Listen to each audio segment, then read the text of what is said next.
नमस्कार दोस्तों, आइए आज देखते हैं भगवान शिव के गले में जो सांप है उसका क्या है। भगवान शिव के गले में लिपेटे नाग का एक रहस्य। भगवान शिव की ग्रीवा में लिपेटा नाग का नाम है वासुकी और वासुकी नाग के पिता ऋषि कश्यप और माता कद्रु थी। वासुकी नाग के बड़े भाई का नाम था शेष यानी कि अनंत और अन्य भाइयों का नाम था तक्षक, पिंगला और करकोटक आदि नाम था।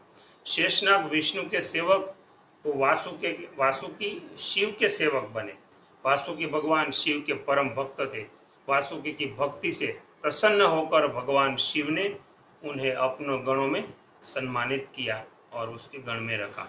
मान्यता है कि वासुकी का कैलाश पर्वत के पास ही एक राज्य था। यह भी कहा जाता है कि वासुकी को नागलोक का राजा माना जाता है।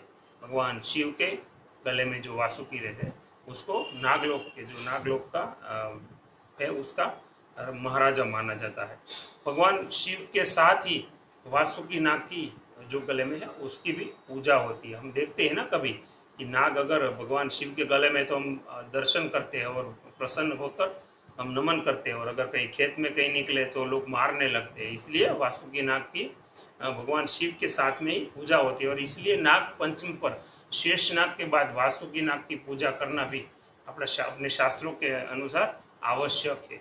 सातवां है, समुद्र मंथन के समय वासुकी नाग को ही रस्सी के रूप में से बांधा था। जब वो समुद्र मंथन किया तो मेरू पर्वत के चारों ओर लपेटकर देवों और दानवों ने जो वासुकी नाग से समुद्र का मंथन किया था, जिसके कारण उनका संपूर्ण शरीर है वो लोहान हो गया था, यानी कि पूरा लहू से वो भर गया था।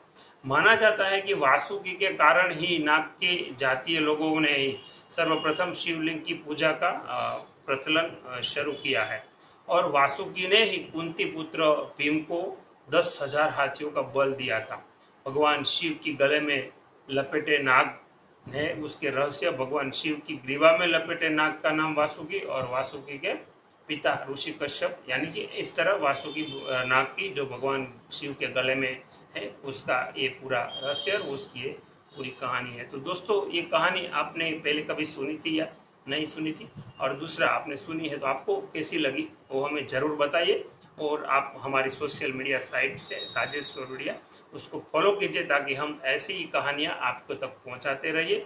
से आपका सभी का धन्यवाद, शुक्रिया कहना चाहता हूँ। Thank you. जय हिंद, जय भारत, जय जय गरवी गुजरात।